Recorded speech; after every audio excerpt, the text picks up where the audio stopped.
So, good news, I'm done with my dissertation. Um, I've finished making the report. In addition to that, I had to make a presentation, which is what you're seeing right in front of you. Um, Basically, the idea is, what if I just turn my dissertation into content? Because I have the PowerPoint slides here already. Why don't I just redo the talk that I gave for my dissertation and just upload that as a YouTube video? And so here we are. Basically, I was given 15 minutes to do the talk, which isn't enough time to showcase everything that I did. So what you'll be seeing, what's inside of these PowerPoint presentation slides, are only about 40% of what I had been doing. Well, for this video, I won't be imposing a 15-minute rule on myself because I want to make sure that I go through everything thoroughly so that even if you're not super familiar with the topic, you can at least understand, to a certain extent at least, what I was trying to do and what results I achieved. So, without further ado, let's begin. So, um, yeah, let's see. Laser pointer. Nice. Okay, so my topic is on investigating mutations associated with mismatch repair activity. So you'll understand what the title means exactly in a bit after I go through all of these introductory slides. First, I would like to talk about genomic instability. This refers to the increased tendency for a genome to acquire mutations. So us as humans, or as any living organism with DNA, acquiring mutations is a normal thing and it sort of drives evolution, but the rate at which these mutations occur is usually controlled. And if it goes beyond the normal amount, then that would be considered as genomic instability. And there are different types of genomic instability depending on which types of mutations tend to occur more frequently. And the two types that are relevant for today's talk are chromosomal instability, which I'll abbreviate as SIN, and microsatellite instability, which I'll abbreviate as MSI. Let's talk about SIN first. SIN refers to gains or loss of either whole or segments of chromosomes, and this is referred to as numerical SIN and structural SIN, respectively. For example, supposing you're a diploid organism, then your chromosomes come in pairs, and you could either gain a chromosome, so instead of having two copies of one chromosome, you'll have three. You could lose one of the pairs, so that instead of having two, you'll have just one. Or the entire set of chromosomes could be duplicated. Now, this is pretty common in plants and less relevant in humans and other animals, but it is still an example of chromosomal instability nonetheless. On the other hand, we have structural SIN here, and this refers to just alterations not on the entire chromosome level, but on just small portions of it. So yeah, a portion of the chromosome could be deleted or it could be amplified. So this refers to certain regions or segments of the chromosomes being duplicated, for example. And you also have inversions and translocations, and these refer to rearrangements of the segments of the chromosomes. Now, SIN typically occurs due to um, issues with chromosomal segregation during mitosis or an increased frequency of double-strand breaks in the DNA. So this could occur, for example, if you're exposed to a bunch of radiation or if the machinery in your cells that repairs DNA double-strand break just fails to function for some reason or another, then yeah, chromosomal instability will occur. The next type of instability is microsatellite instability. Now, microsatellites are repetitive regions in the DNA sequence. So this looks a bit like what you see in this image over here. So you have a repeat unit, and each repeat unit could consist of just one nucleotide, or two nucleotides, or three nucleotides, and so on. So for example, if it consists of three nucleotides, then we could have something like a CAG unit, for example. So we could have a CAG here, and then another CAG, another CAG, another CAG, and so on and so forth. And it says over here 11 times. So CAG repeated 11 times. And that region of the repeat is known as a microsatellite region. Now, microsatellites are prone or very susceptible to length mutations, and this occurs via a mechanism known as polymerase slippage, which occurs during DNA replication. So you have a DNA polymerase over here, and it's synthesizing the DNA, but occasionally it could sort of detach itself from the uh, the template strand over here, and obviously it'll try to fix itself and reattach to the template DNA. But the issue is that all of these units are exactly the same, right? So when it tries to reattach back to the template DNA, there's a higher chance that it'll reattach at the wrong location because it can't really discriminate between the different repeats. And if it does reattach at the wrong location, then it'll generate these loops in the DNA over here. Now, if these loops continue to persist in the DNA during the next replication cycle, then you'll get length mutations. So the issue is that these strands have a different number of repeat units because there's a loop over here. So in this specific example, the top strand has one extra repeat than what is normal. So the normal amount is 11, but the top strand over here has 12 due to this whole polymerase slippage mechanism. And when DNA replication occurs, you'll have one piece of DNA with 12 units, 12 repeat units, and that goes into one cell, and then you have another piece of DNA with 11 repeat units, and that goes into the other cell. And so after the cell splits, one of these cells will be mutated in the sense that they'll have 12 units instead of the normal amount, which is 11. And so therefore we define microsatellite instability as an increased frequency or an increase in the amount of these mutant microsatellite length alleles. Right. Why is genomic instability important? Basically, at each and every moment, our cells are exposed to background radiation and mutagens which may cause DNA damage and lesions. So you can see some of that in this image over here. Now, if for some reason or another we fail to either repair the damage or kill off the affected cell, then these damages will accumulate, and that sort of is what genomic instability is. Now the resulting instability may lead to the loss of several tumor suppressor genes, which makes the cell cancerous. If you don't know what tumor suppressor genes are, these are genes which are responsible for tumor suppression. So I guess the name is self-explanatory there. Point is, these genes are good and we don't want them to be damaged in any sort of way. So now you see what the problem is.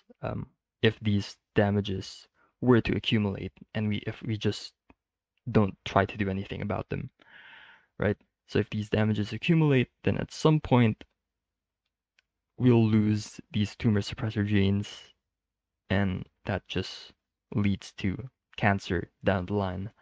And it goes even further than that in the sense that this instability allows each cancer cell to be slightly genetically distinct from each other, and this helps improve their adaptability towards certain obstacles that they may face.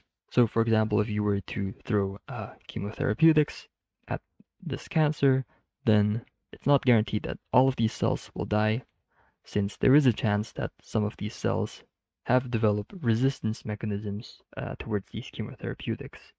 So if these cells survive and persist, they will continue to duplicate, and now you'll have a tumor cell line that is resistant to chemotherapeutics. So instability is the mechanism by which a tumor first or initially develops, and it is also the mechanism by which the tumors continue to develop and basically evolve mechanisms to make them harder to deal with.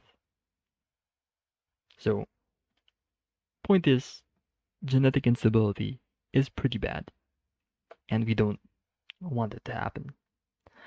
Now, of course, there are repair mechanisms that our cells possess, which tries to identify and fix the damage caused by all of these nasty things above over here.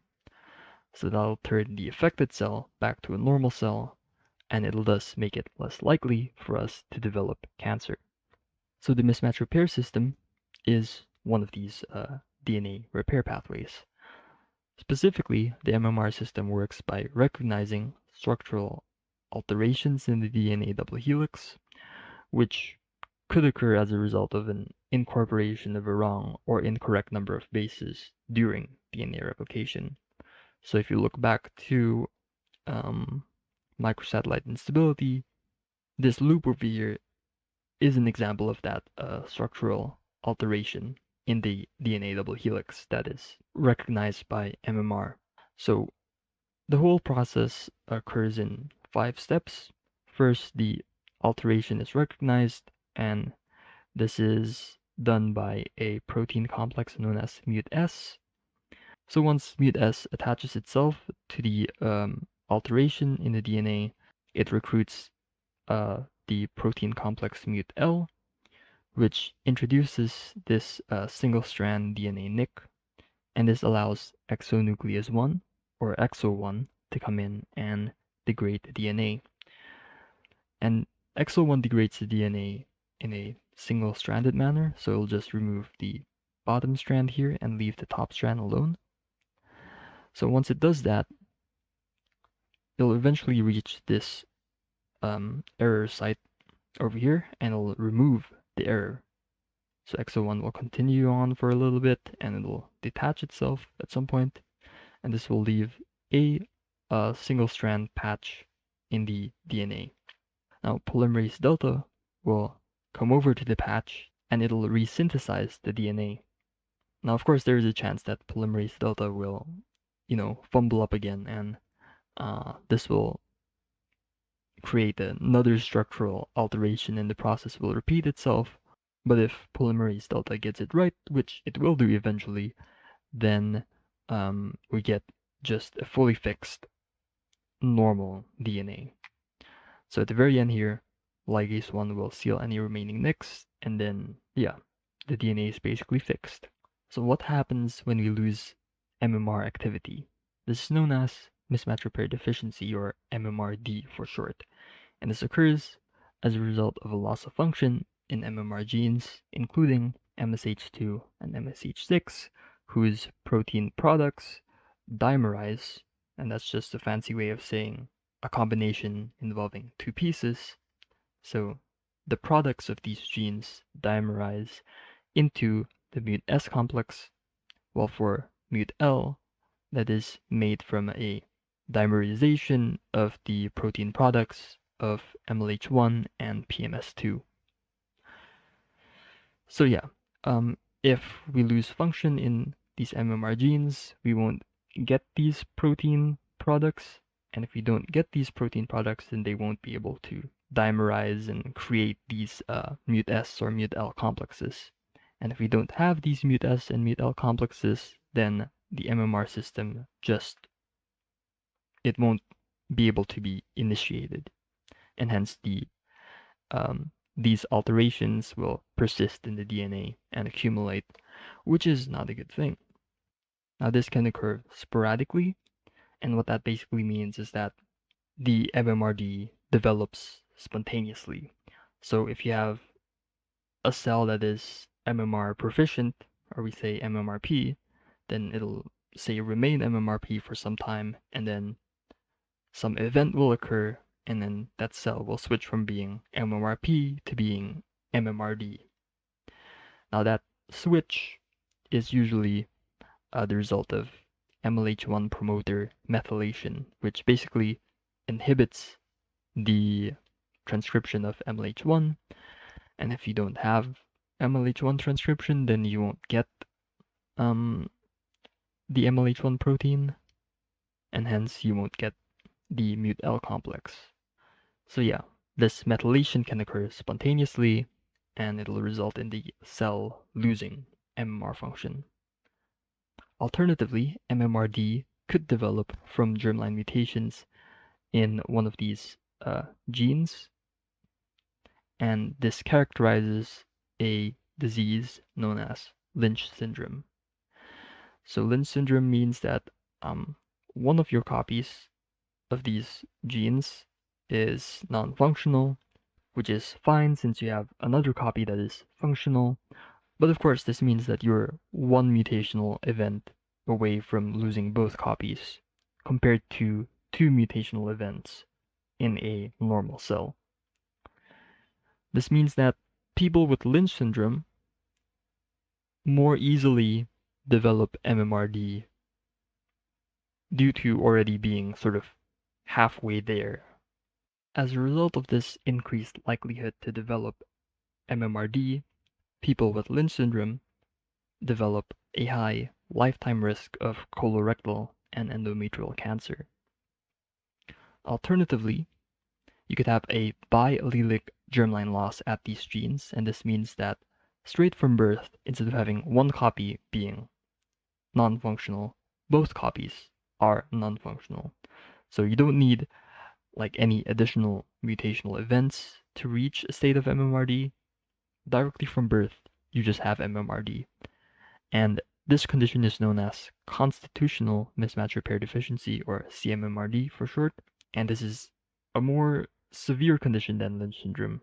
And instead of eventually getting cancer at some point in your life, you'll just get it at early childhood instead. So, not a good thing.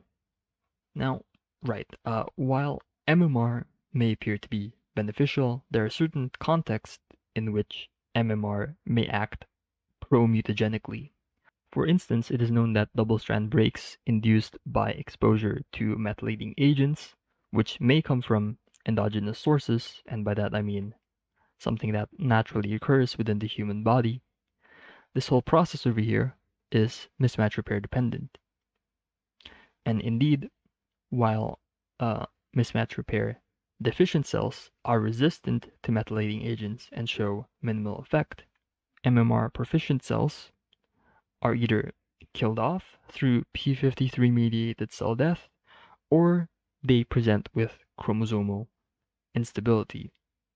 Now, I should probably explain for those of you who are unfamiliar, p53 here is a protein which basically kills off a cell if its DNA is too damaged. That's a huge oversimplification, but that's all you need to know for this talk, is that p53, this is one of the tumor suppressor genes that I'm talking about.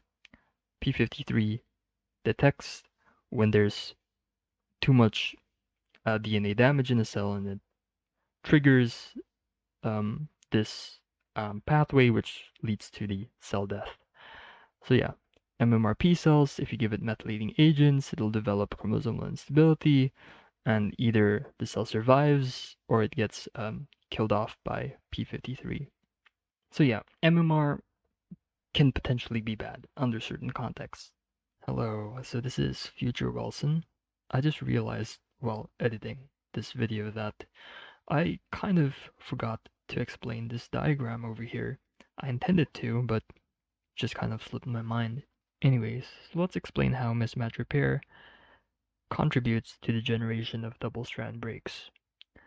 So first you have these methylating agents, and these are chemicals that attach methyl groups onto other chemicals, in this instance DNA. So yeah, if a methyl group is attached to a DNA, then that becomes a methylated DNA. And methylated DNA can be bad for a number of reasons, one of them being that the methylation will result in changes in the structure of the nucleotide, allowing sort of incorrect base pairings to more frequently occur. And if we have a mispair in the base, then that leads to a structural alteration in the DNA helical structure, which triggers the mismatch repair system. Now, the mismatch repair system will create a single strand gap in the DNA. And remember, this occurs via exo1. So there's a single strand gap there. And we see it again here. However, after DNA polymerase fills in this gap, then we just get the same problem over and over and over again because the DNA here still remains methylated. So you have this futile repair loop, and we're constantly generating this gapped duplex, which is kind of bad because it can eventually lead to a double strand break. And this occurs when the cell wants to divide and DNA replication happens.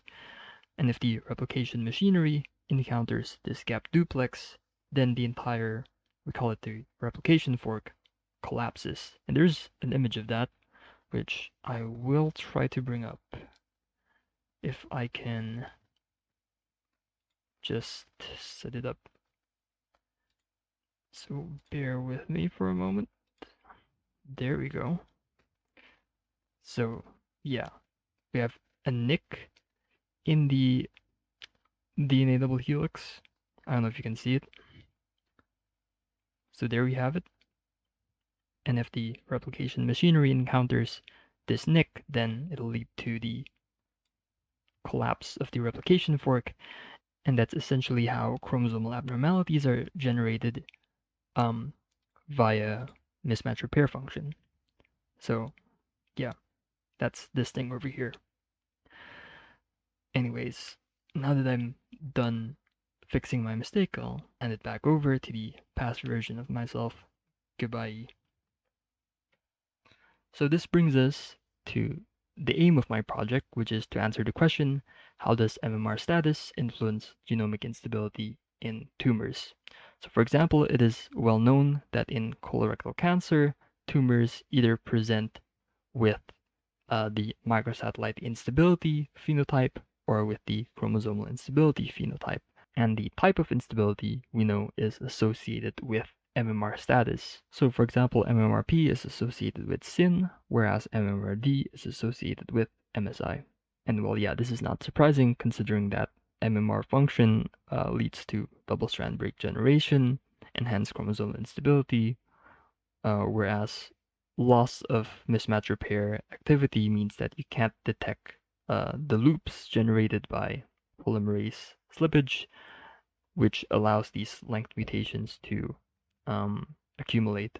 So yeah, MMRP and MMRD, they lead to different paths of genetic instability, at least in the case of CRC. So yeah, my project basically is to try to answer why exactly does this occur.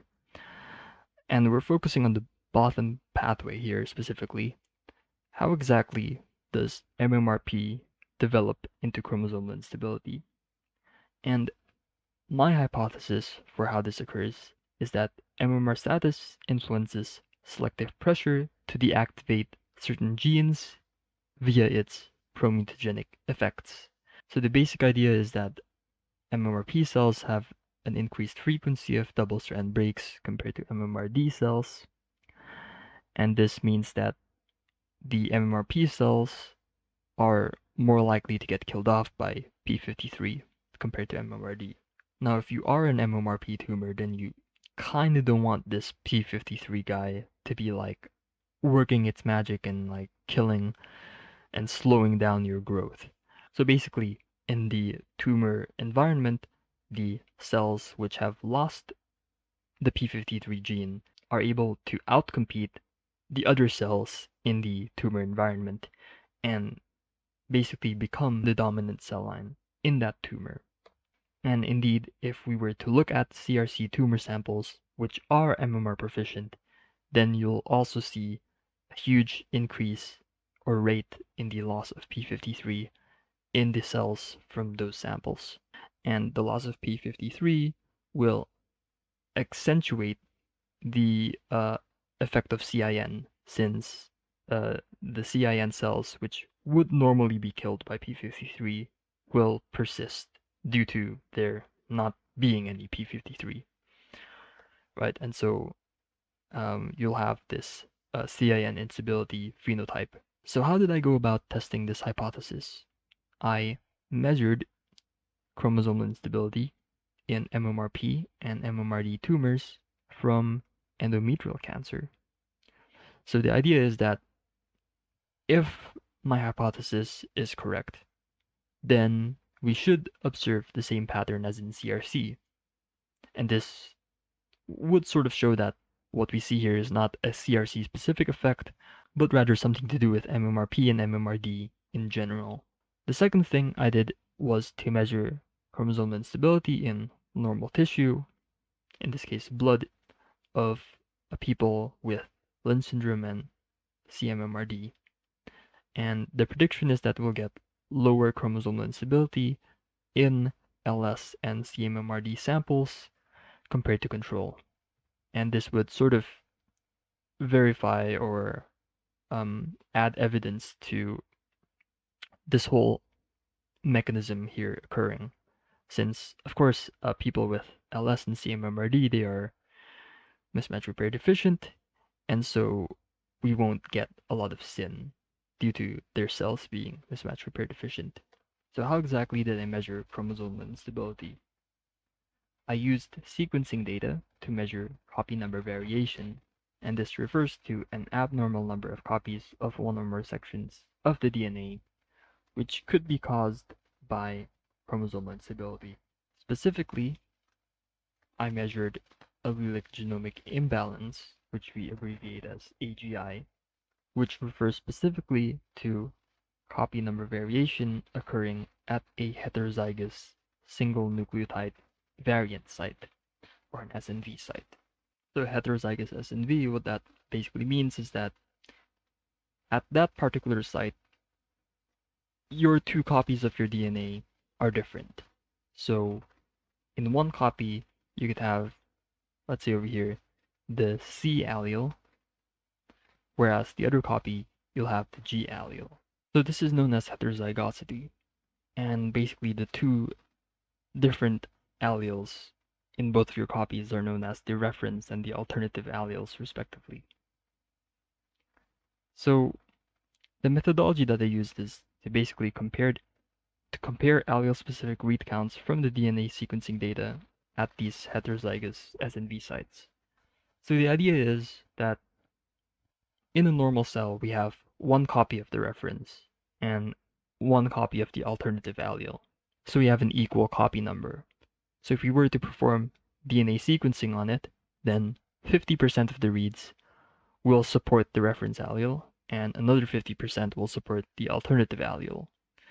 And so we'll get sort of a ratio of 0.5. Now, if there happens to be copy number variation, then we could have, say, two copies of the reference and one copy of the alternative, and that will create a different ratio. So the idea is we can detect AGI by observing an increase in the deviation from the expected ratio of 0.5. And we can measure this deviation by taking the absolute value of the alternative allele frequency and subtracting that with 0.5.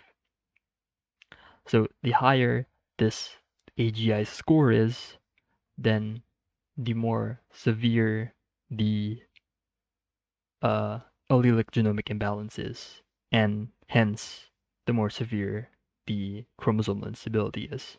Now, for the analysis of AGI, homozygous sites are not informative, and we filter them out by keeping only the data for which AAF is between 0.2 and 0.8.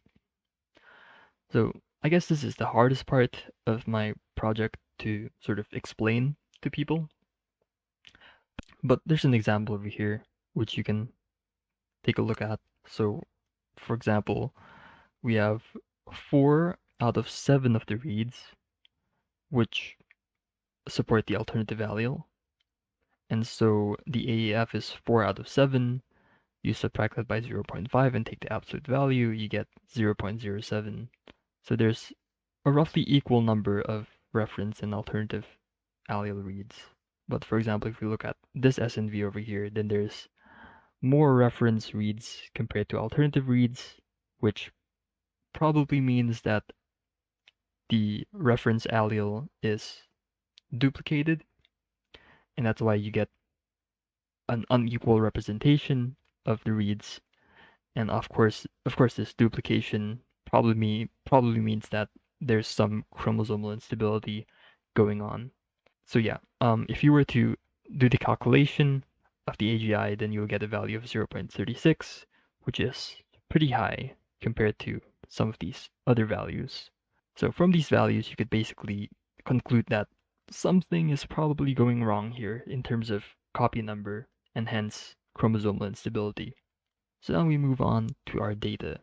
So I analyzed data from 7 datasets, which consist of 6 amplicon and 1 whole genome sequencing datasets, which are publicly available. Now the amplicon data has a high sequencing depth, and what that means is for each site, we have approximately several thousand reads to work with, but we're only sequencing at 22 sites.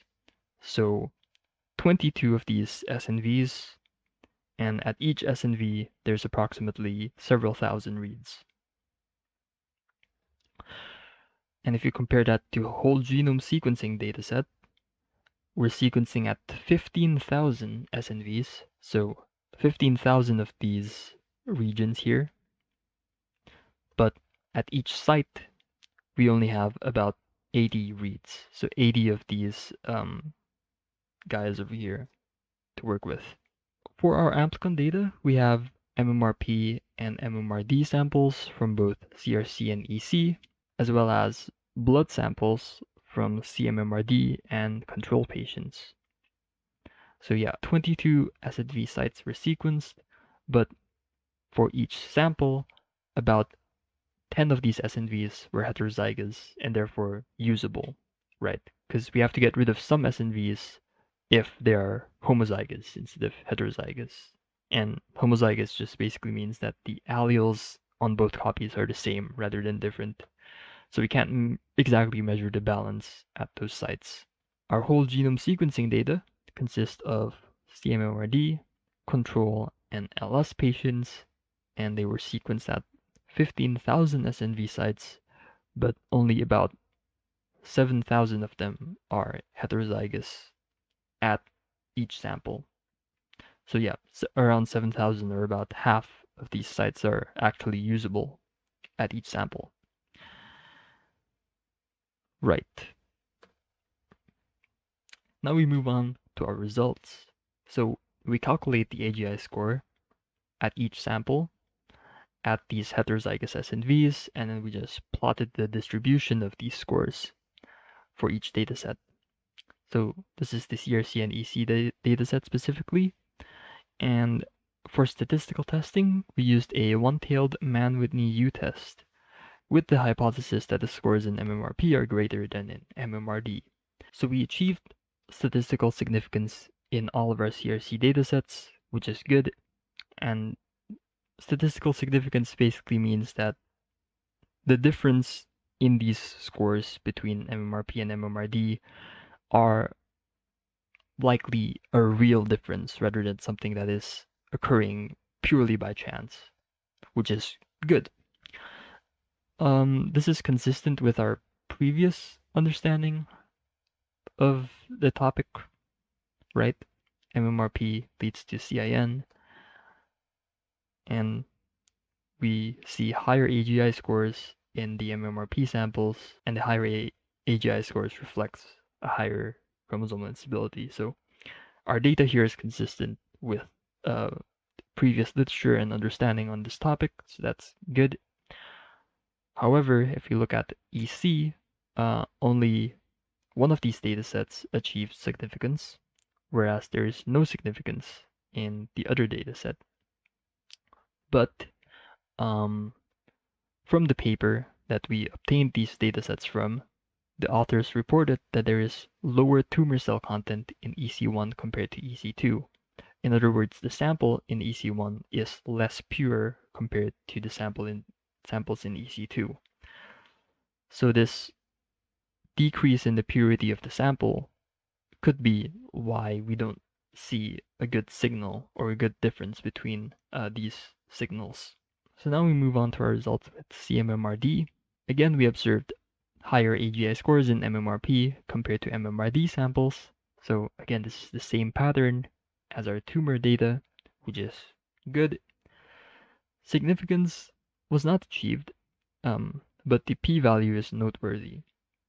So if you are not aware or familiar, the p-value is a sort of measure of significance, and the lower it is, the more significant your results are. So usually in science, something lower than 0.05 is considered good in the sense that it's probably a real effect compared to something that occurs by chance. So 0.07 doesn't exactly reach the threshold, but it's pretty close. So there is a weaker effect, as indicated by the higher p-value. So what could be the causes of this weaker effect?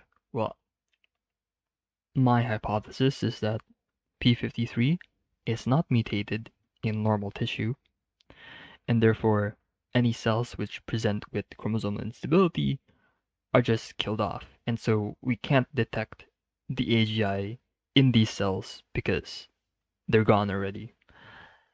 And this sort of drags the AGI scores in the MMRP samples down. And if these scores are dragged down in the MMRP samples, then that makes it harder to discriminate between these two signals, which increases the p-value. So that is one very likely explanation for why we observe a weaker effect in the CMMRD1 dataset. So there were 22 SNVs in total, and we just basically pooled all of the SNVs here together. But we also looked at each SNV separately, and there were some interesting results there. So there were no SNVs where AGI scores were significantly lower in MMRP compared to MMRD, which is good because observing that result would have gone against our hypothesis and also against previous research on the topic. However, interestingly, there are SNVs with tissue or tumor-specific effects. For example, this SNV known as IM16, the significance is only observable in CRC, but not in EC and blood.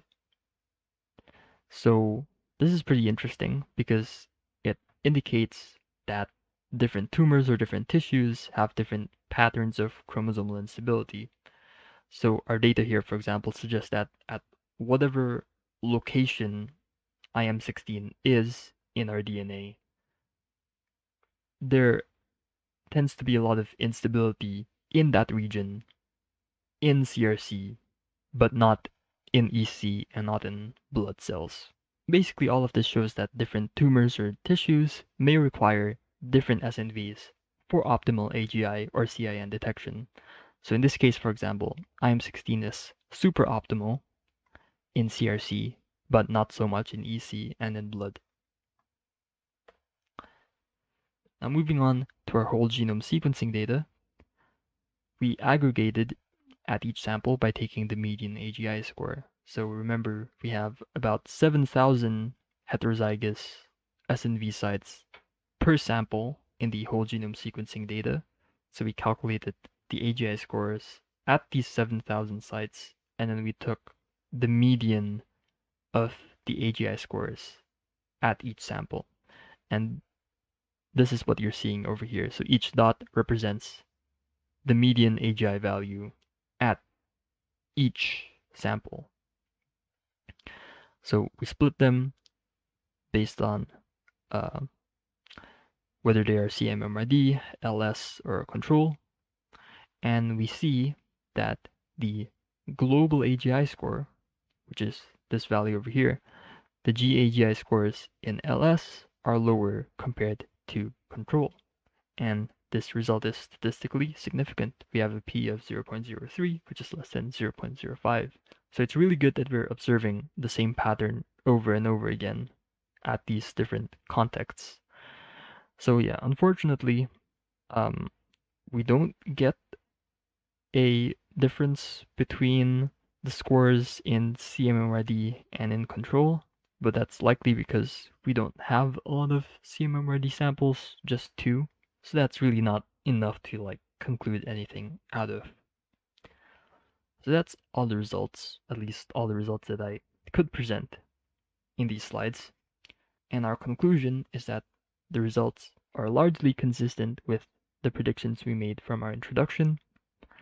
Of course, there are some things here, like CMMRD not reaching significance, and also EC1 not reaching significance, but we've already explained very plausible reasons for why that may be the case, so that's not really an issue. And with our data, we propose sort of the following mechanism, which I sort of already explained.